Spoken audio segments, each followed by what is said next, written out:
అందరికీ నమస్కారం. అప్పుడప్పుడు మన ఇంట్లోకి తొంగు చూసే కుండ బిర్యానీ కుండ అనేది బిర్యానీ తిన్న తర్వాత కుండను మనం పడేస్తాము. కానీ మట్టి కుండలో ఉన్న చలువ అందరికీ తెలిసిందేనండి.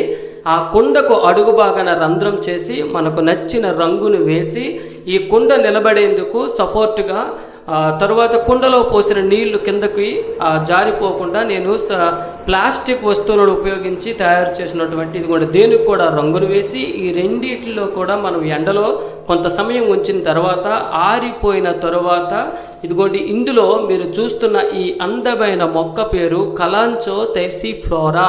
మట్టి కుండలో మనం మొక్కను పెడితే ఎక్కువగా నీళ్లు పోయవలసిన అవసరం ఉండదండి. ఆ వారంలో 2 సార్లు నీళ్లు పోస్తే సరిపోతుంది. మన అభిరుచికి అనుగుణంగా కొన్ని మొక్కలను ఇలా నాటుకుంటే ఇంటికి మిద్దెకి అందాన్ని తీసుకురావచ్చు.